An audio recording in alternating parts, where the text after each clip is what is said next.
Have you ever had one of those arguments with your partner? The kind that starts small, a tiny little spark, and before you know it, it's a full-blown wildfire of silent treatment and slammed doors. Yeah, me too. More times than I'd like to admit. And for the longest time, my go-to move after a fight was the dramatic exit to the sofa. It was my fortress of solitude, my self-righteous kingdom of one. I'd grab my pillow, storm out, and spend the night convinced I was winning some kind of silent war. The truth? I was just cold, uncomfortable, and making everything a whole lot worse. This story is about the night that all changed. The night I finally realized that sleeping on the sofa wasn't a victory lap. It was a defeat. It was a sign that my ego had won, but my relationship had lost. And this isn't just my story. It's a story for anyone who's ever chosen pride over peace, stubbornness over connection. So, if you've ever found yourself wrapped in a scratchy throw blanket, fuming on the couch at 3 a.m., stick around. This might just be the story that changes things for you too. Let's rewind. It was a Tuesday, I think. There's nothing special about it. My partner, let's call her Sarah, and I had been together for a few years. We were good. We were that couple that friends said had it all figured out. We laughed at the same stupid jokes, we could finish each other's sentences, and we both agreed that pineapple on pizza was a crime against humanity. We were solid, but even the strongest walls have cracks, right? The argument started over something so ridiculously small, I'm almost embarrassed to tell you. It was about loading the dishwasher. I know. Classic. I have my method. A very specific, geometrically sound system for maximum efficiency. Sarah has her method, which I can only describe as enthusiastic chaos. Usually we just laugh about it, but not that day. That day I'd had a rough time at work. I was stressed, tired, and my patience was thinner than a cheap paper towel. So when I saw a bowl placed precariously on top of a mug, something in me just snapped. I didn't yell. I'm not a yeller. I'm a disappointed, sigh, and condescending tone kind of guy. I said something like, there's a right way to do this. Oof. Even saying it now makes me cringe. It was dripping with smugness. Sarah, who had also had a long day, fired right back. Oh, I'm sorry, I didn't realize I was dealing with the dishwasher, Da Vinci, and that was it. The first shot was fired. The battle had begun. The conversation, if you can even call it that, quickly devolved. It wasn't about the dishwasher anymore. It was about that one time I forgot to call her back. It was about how I never listen. It was about how she's always a little late. All the little grievances we'd swept under the rug came out to play. Each of us was digging in, building our case, determined to be the one who was right. Our living room turned into a courtroom. We were both the prosecution, the judge, and the jury. By the time dinner was over, a cold, heavy silence had fallen over the apartment. We moved around each other like strangers, the air thick with unspoken anger. We watched TV, but neither of us could have told you what was on. We were just occupying the same space, physically close, but emotionally miles apart. And as the clock ticked closer to bedtime, I knew what was coming. It was the familiar, bitter ritual, the sofa ceremony. I could feel the anger still simmering inside me. My ego was screaming. It was telling me, don't you dare back down. She was wrong. She needs to see how upset you are. Go to the sofa. Show her. It felt like the only option. It was what I always did. It was my power move. So as Sarah got up and headed toward the bedroom without a word, I stood up, puffed out my chest, and started my march toward the linen closet to get my pillow and blanket. I grabbed the scratchiest blanket we owned. My subconscious was really committed to the drama, and the flattest pillow. I was halfway to the living room, my martyr complex in full swing, when I stopped. I just stood there in the hallway, clutching my sad little bedding like a shield. And for the first time, a different thought pushed its way through the noise of my ego.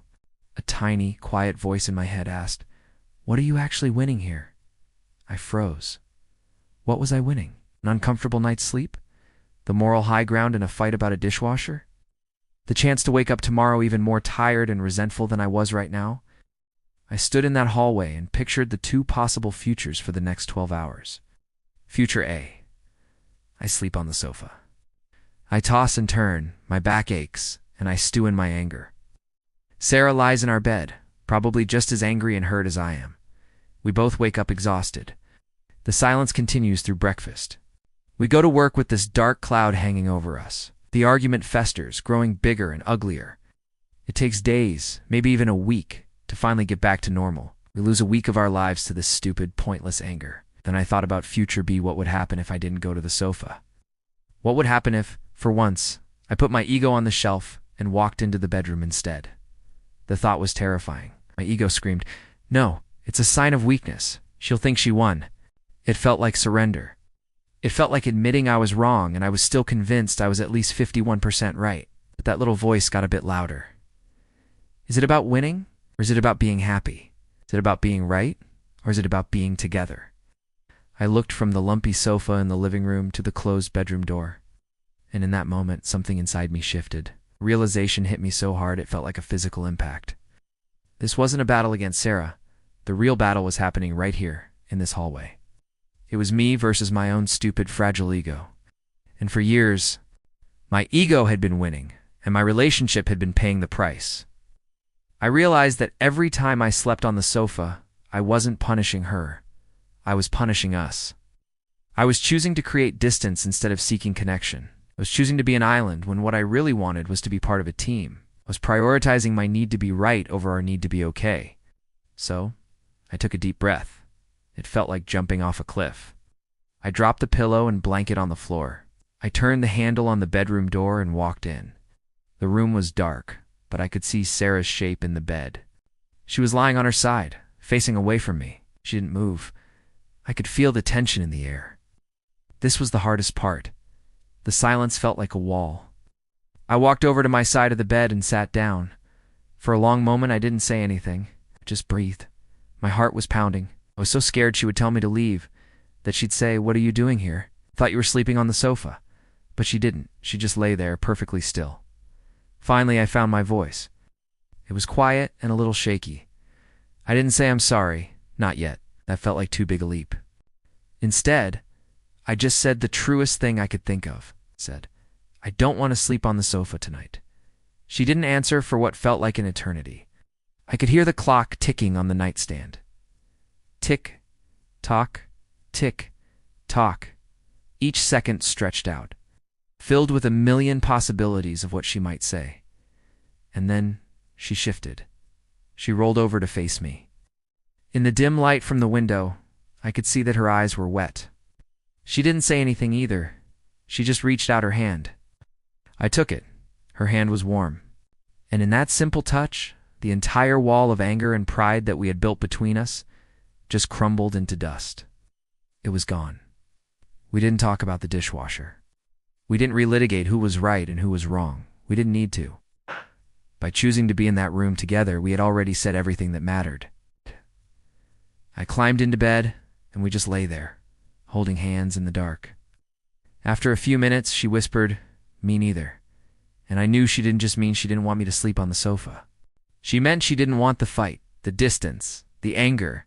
She wanted us back, just like I did. That night was a turning point. It wasn't magic. We still have arguments. We're human. We still disagree on things, and sometimes we still get on each other's nerves. But the sofa is no longer an option. It's been decommissioned. That night I learned that true strength in a relationship isn't about winning an argument or proving a point. It's about choosing connection over your own ego. It's about being brave enough to take that first step back toward each other, even when you're angry, even when you feel hurt, and even when you're pretty sure you're right about how to load the dishwasher. Because at the end of the day, when the lights are out, being right doesn't keep you warm. A victory for your ego is a lonely one. But the warmth of the person you love, lying next to you, even after a fight, that's everything. That's the real win. That night, I didn't just choose to sleep in my bed. I chose my partner. I chose my relationship. I chose us. And I've tried my best to make that same choice every day since. Thank you so much for listening to my story. I hope it resonated with some of you. If it did, let me know in the comments. I'd love to hear about a turning point in your own relationships. If you enjoyed this, please consider liking the video and subscribing for more stories about navigating the messy, beautiful thing we call life. See you next time.